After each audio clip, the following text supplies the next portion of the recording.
Hello, you fabulous, gorgeous human beings. It's Miriam Gilbert with version 16 of 100 Days of Persuasion to Land Corporate Clients. And today we're going to continue our little series about cognitive biases and how they can get in the way when you're trying to sell to corporates, but also what you can do about that and how you can overcome them so that you get to the yes with your corporate clients faster.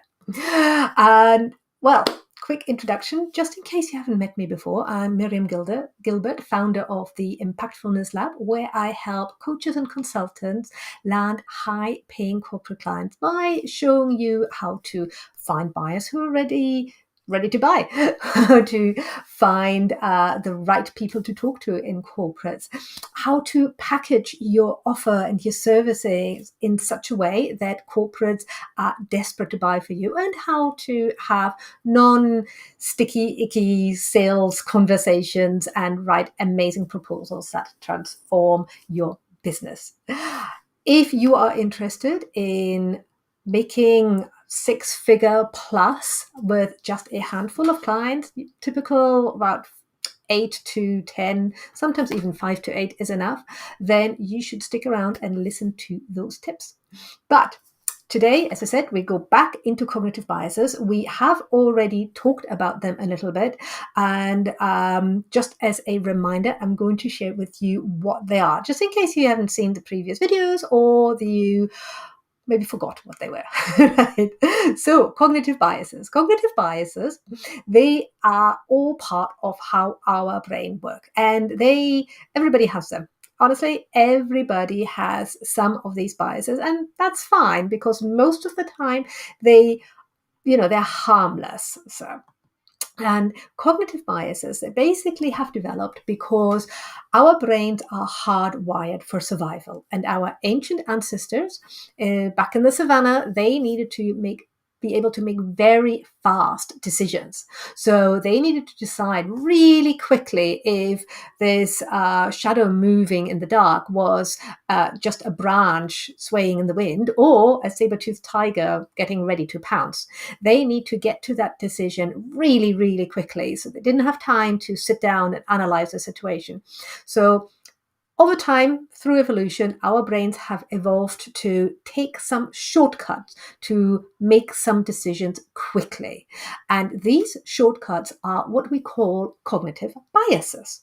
Now, just like shortcuts in the real world, like when you're driving along somewhere trying to get a destination and your passenger says, "Oh, take a left, that's a shortcut. Honestly, I'll get you there faster." Just like in those situations, sometimes shortcuts actually mean that you end up somewhere where you didn't expect to be. They take you to the wrong location. And that is what happens with cognitive biases. They are mental shortcuts, but they lead us to make decisions which, if we were completely rational and logical, we would not come to that same decision. So that's really all that there is to cognitive biases.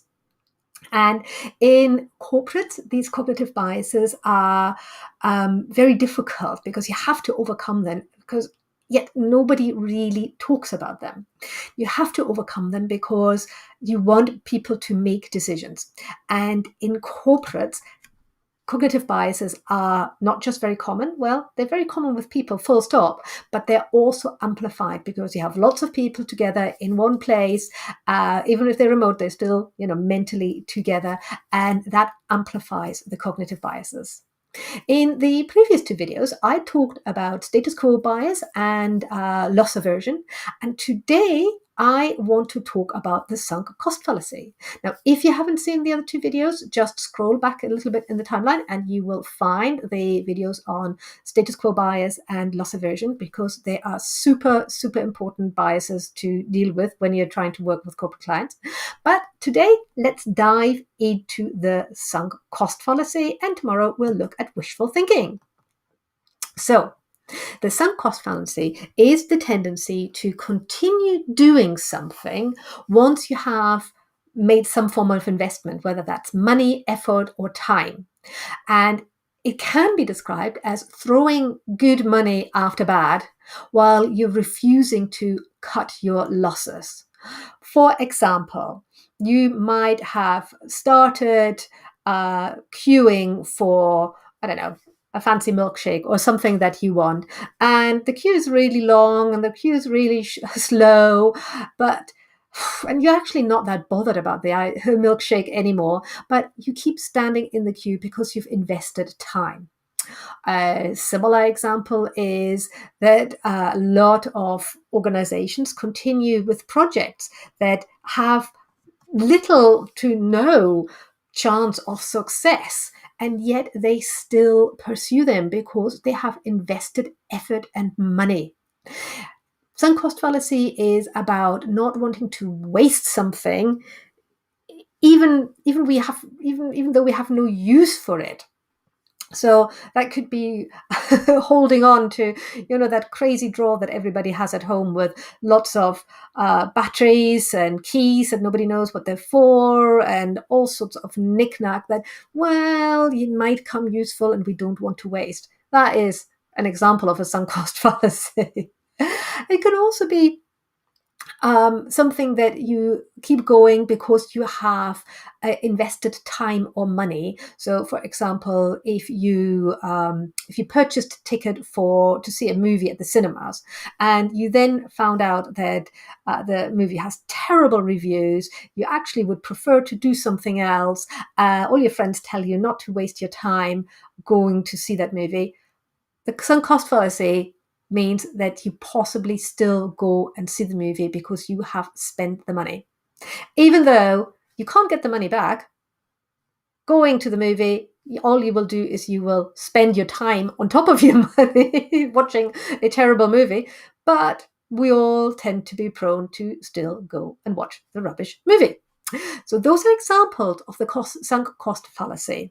Now, okay, you see these things happening in corporates all the time. It is super, super common. I remember, for example, and this is just one of many examples, but working in a big organization that was going through an IT change. And as we're going through the project, it was so clear that the way the project had been approached was doomed. It was never going to develop and deliver what the organization had hoped. Yet, instead of cutting their losses and say, okay, let's go back to the drawing board, they kept persisting on, they kept going, they kept, just pursuing this project. And you know what happened? It came to a end of sorts about 18 months late. And then less than 24 months later, the whole thing had to be scrapped. So if they had cut their losses at the time when it became clear, they would have saved a tremendous amount of effort, a tremendous amount of money, and pain, but they didn't. So that was just one example of the sunk cost fallacy, where they kept going because they had invested this time and this effort.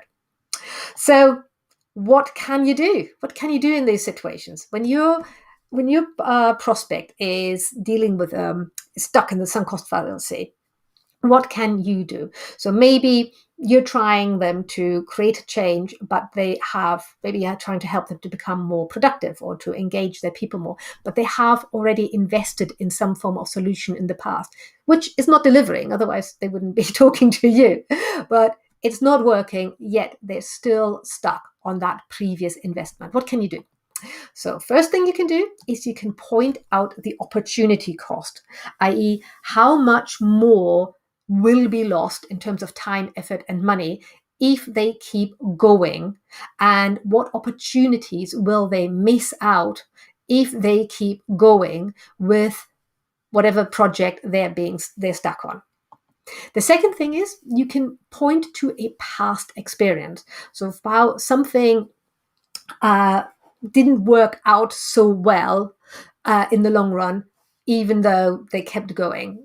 That is the example that I gave about the IT project, where we could, looking back, we said like, okay, we knew this wasn't going to work, but the senior decision makers decided to keep going. So you point to the past experience. For example, if you are working with a client on a change and you say, okay, you've invested in a different kind of program, but it hasn't worked out yet. So let's do something different. And the next one is my favorite, which is pointing at alternatives. So show them how some progress and some of their investment, whether that's time or effort, doesn't matter, or money, doesn't matter which one it is, but how some of that can be recouped. So instead of just dumping the whole previous attempt, like ripping it all up, look for, okay, which bits have worked and why, and can you salvage these, build on them.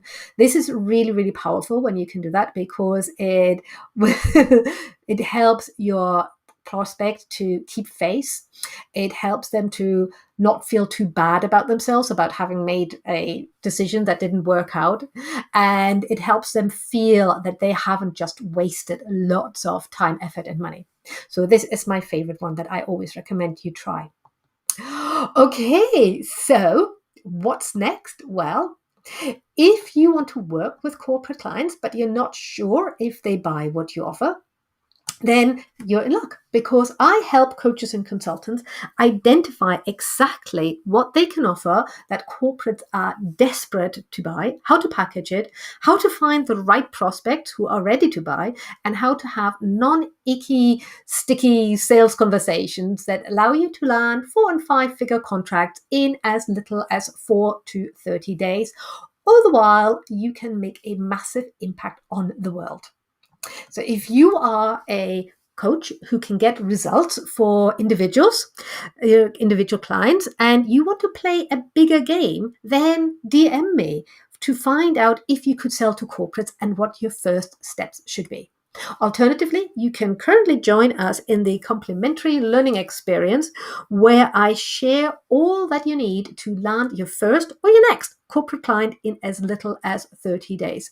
The link is here. It's promo.impactfulnesslab.com/S2C221. And I can't wait to see you on the next 100 days of persuasion to land corporate clients, where I'll tell you all about wishful thinking. And hope you join us in the learning experience. Or any questions, just send me